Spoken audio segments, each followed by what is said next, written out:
What's up guys, welcome back to the channel. So today we're going to talk about what you can learn from the band Intervals, and Aaron Marshall in general. Since he also just recently released a new album which you should absolutely check out if you haven't already, obviously, because quite frankly it's brilliant. Might be one of his best works, honestly. Anyway, we're going to talk about some songs of this album. We're going to focus on mainly three aspects that I think are the most relevant and characteristic of Intervals music, and these are melody, structure, and details.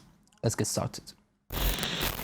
Okay, melody. This is probably, I think, the most important aspect of Intervals music. Every song pretty much kind of has a really upfront, guitar-driven melody, which really drives the tune. And that's what we love about Intervals, isn't it? And so this allows the songs to be really well structured, since they always follow like a melody or a theme. And also, it really just makes the tune sound catchy. As far as how the melody is constructed, you usually have the emphasis of chord notes, also the ninth especially, which is also like a very pop sounding interval, I guess. It's really used a lot in pop music. And again, this really contributes the catchiness of the tunes in the best possible way. But anyway, let's actually take an example.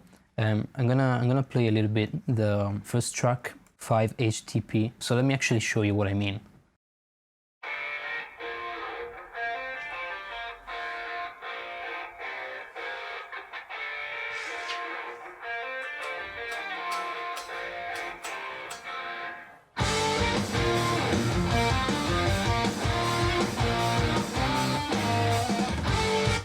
Okay, let's take the first melody.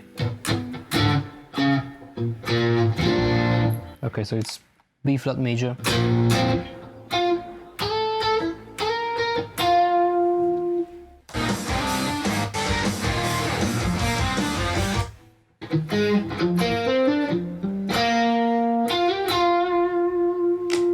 Something like that.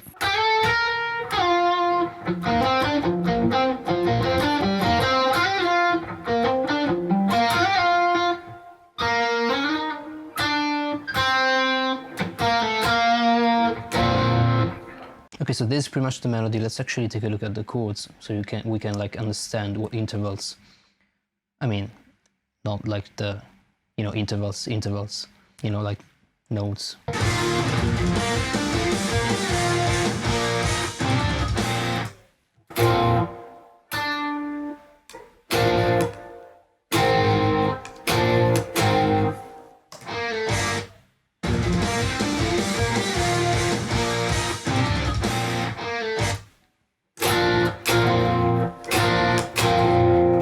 Yeah, again, mainly chord notes. And again, the ninth, which again really makes it sound like catchy and like... And also like really open sounding. Because, the ninth is usually like uplifting and bright as an interval. It's like stacked fifths. So it sounds really open. And then again, mainly chord notes.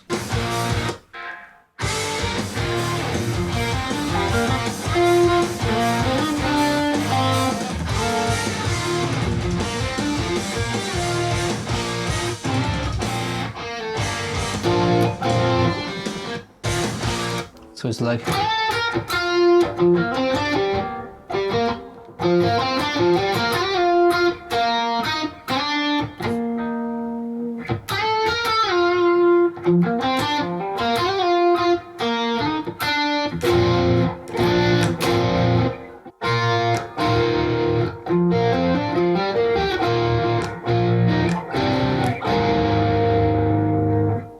So you see it's pretty much heavily relying on the ninth. So it starts with the root note here in B flat, E flat, ninth, at ninth. I mean, this is not exactly what, he's playing in, like specifically in the riff, but that's like the harmony and melody put together.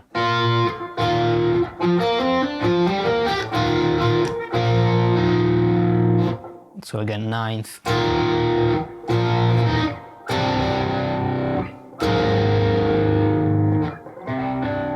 And again, the ninth on both chords. So that's definitely something that you might take away from this.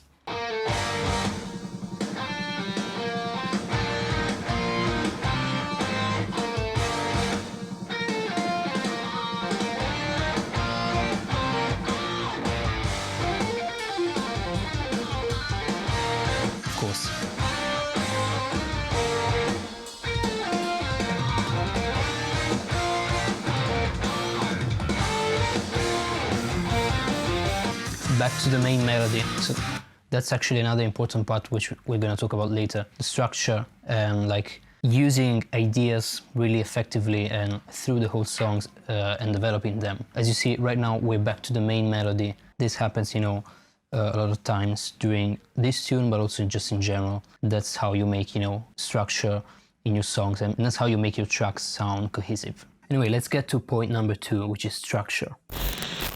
And this is so important. I feel like the majority of people actually struggle with this, with their music. I've definitely struggled with this a lot. So in the case of intervals, actually, I think especially in this album, everything is just a perfect structure. So every part is really well thought and it perfectly fits with the other or with the previous one. This is definitely something that you should take away from this. Again, let's take an example. Let's take the track Lock and Key, again from the same album, which, by the way, my friend Josh co-wrote. Shout out to Josh Della. And so let's actually go through this song, and I'm gonna show you a few things about the structure which I noticed.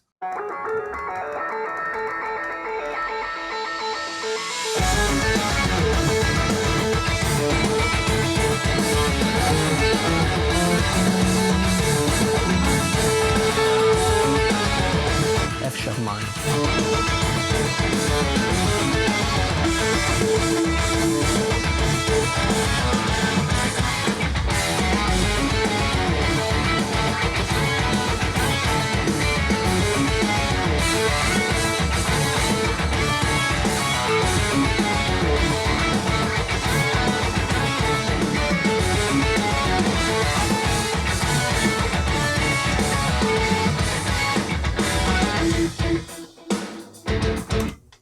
Okay, let's talk about this for a second. We have obviously the main riff, lots of E in this one. Again, the 9th. So obviously this is like the core idea of the track, foundation. Obviously the dynamics are high, you know, it's like starting right into it. But then in the next section, which is like, I guess, a verse section, if you will, everything gets immediately drier and quieter as far as dynamics. And just the contrast between these two sections is super important to make the track, you know, going and like tell a story, because that's what you want to do. You want to create contrast and you want to create different levels, you know, for each section of intensity.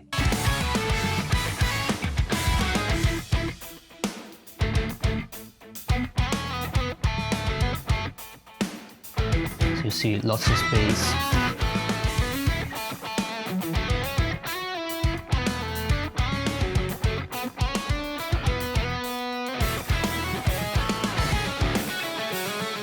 Then we're into another section, but you see we have like a clear idea for the song, then we have a melody, which is pretty much follows the same chords, I think. So far, even if it's just a minute, the structure is very clear. Then we go into this next section, which is like more of a development, of course, and gets more involved. But still, we'll see that we'll go back to these sections, so the melody and the main riff, quite a lot during the song. So that's actually how you get like a cohesive feel across the track, even though, you know, it's prog, so it's supposed to like evolve and develop. And I think this is like the perfect balance of structure and thing that progress. That makes sense.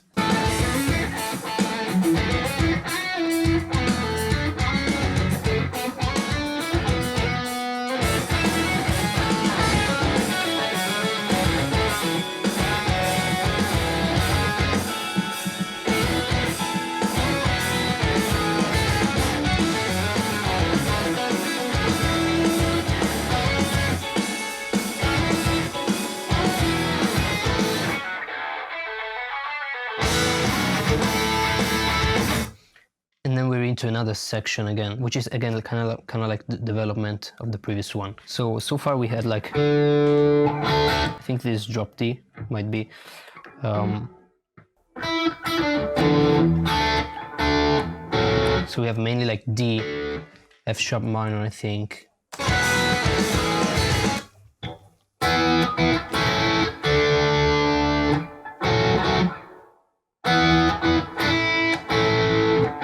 So mainly D, F sharp minor, E, A, and D. And again, kind of a pop chord progression, which is cool, which is great. And this also makes the track feel like grounded, because, you know, the riff gets pretty complicated and technical, but having like a simpler harmony in the background makes you feel like you're still into that, and like you can still follow what's going on. You know, like it's still easy to listen to even though it gets technical. So that's great. So then after this section, we go into another section, which again feels like a development of this riff. By the way, cool lick, Josh.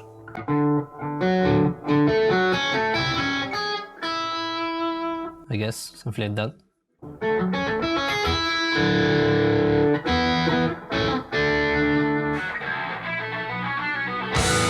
And again, he's still really emphasizing the low D, like this like Lydian vibe, you know?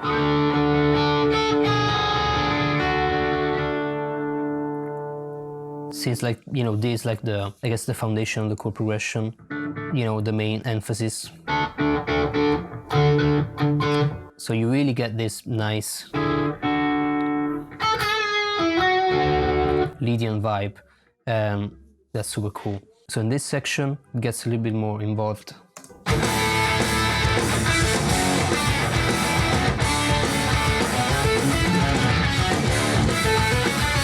Notice for instance the snare, which is now like covering every beat instead of like half time as it was before.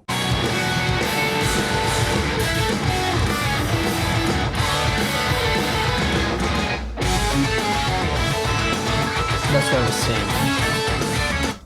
Now we're back into the main idea, and it's also like just 1 minute and 44 seconds. And also this will happen again later, so keep this in mind while you write. You want to create structure in your music. You have to repeat stuff, you know? Otherwise the song just, you know, feels like riff salad. It's just like riff after riff after riff. So repeating stuff is a great way of making the song feel cohesive, I think. And again, this is a great example because also it gets really, you know, crazy, especially later, but it keeps the foundation, and so the track is grounded and it sounds cool, basically.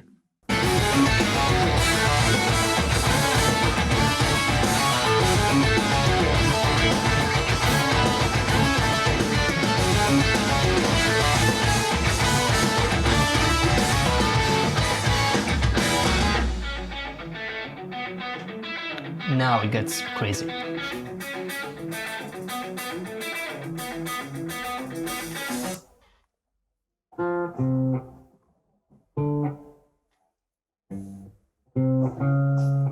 What is that?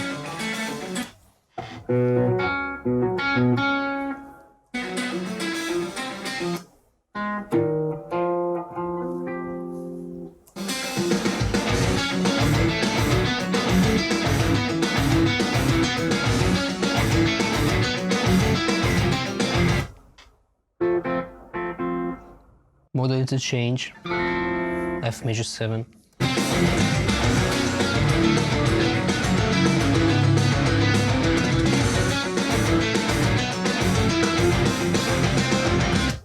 Yeah, so mainly B minor, so we're really staying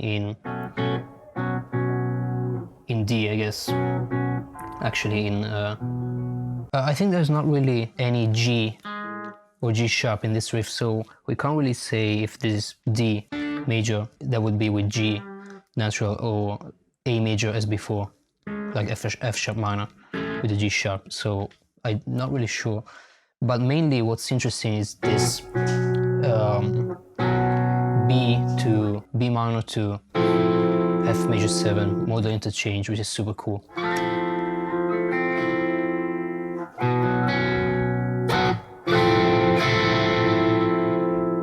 I also like the rhythm, which is crazy. But yeah, anyway.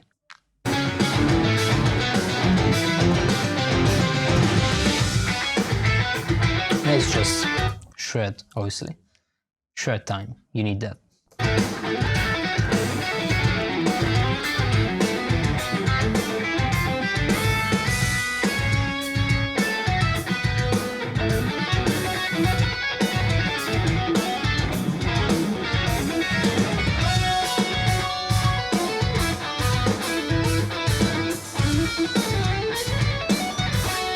Such cool note choice.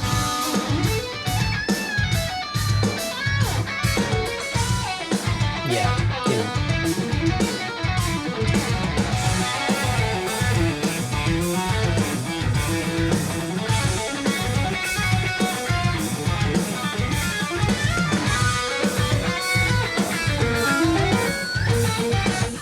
finished run.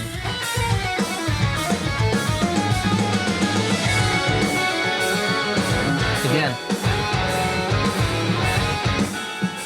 we're back into the previous section.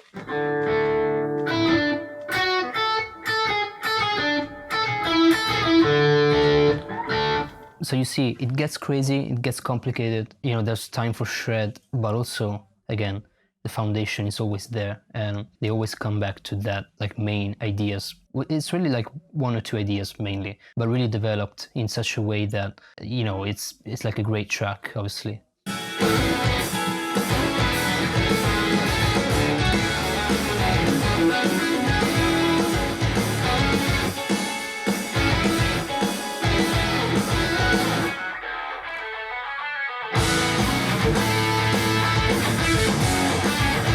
Again, same part as before.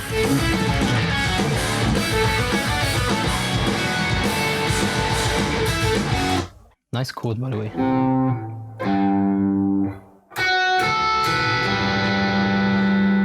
Again, modal interchange. So F minor, F sharp minor, and then G.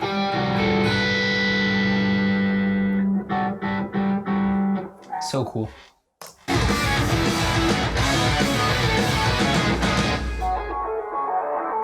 Back into the main riff. And by the way, if you want to make a really effective transition like this one, notice how everything gets empty all of a sudden, and you get like the filtered guitar and nothing else. And then the next part comes in, but like, you know, it hits so much harder if you had like an empty section before. That's the point. You kind of want to create an empty section. If you notice, this was like just the guitar filtered out and nothing else really, and then the next section comes in. You really need to create like empty space before that. Let's actually check that out again. Empty.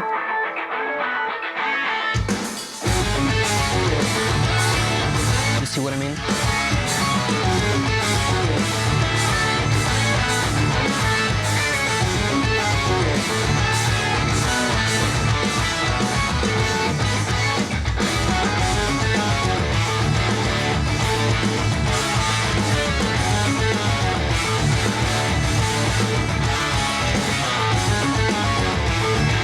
Another thing, actually, even when you repropose an idea that you already played, you know, in the song, you can still add variations to that, like in this case, right? So the melody basically went an octave down, I think. So like the melody now is played on the lowest strings.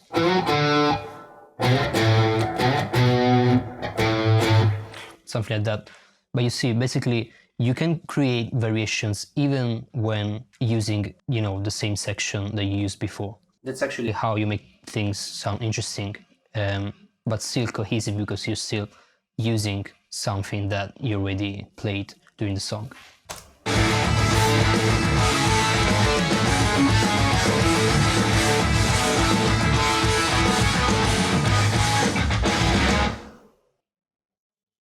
So cool. Yeah. Seriously, like the whole album is just amazing.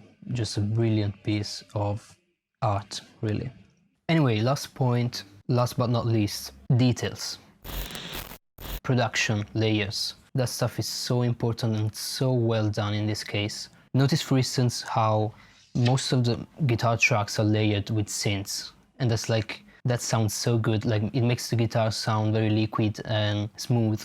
So that's definitely something that you could try. And also it contributes to make like this huge wall of sound, like wall of guitars and synths, and everything is just like super polished. Yeah, the attention to detail is the key. That's really what makes the sound. All the various details, which, you know, they really add up and make the whole sound of the track. So yeah, take advantage of like synths, samples, anything you can add to your track to create depth and interest. And also, you don't need expensive gear to do that. You don't need expensive synthesizers. You can pretty much do everything with plugins if you put the right amount of work and energy and time actually into that. Or, you know, you can just hire a producer. Anyway, guys, I think that's it for today's video. Hope you find this helpful in any way. I've definitely had some fun listening to a bunch of Intervals music in the past few days. So let me know in the comments what you think of this new album. Personally, again, I think it's amazing. Might be one of the best so far. Anyway, consider subscribing if you enjoyed the video. Leave a like, comments, all that stuff. I guess I'll just see you in the next one.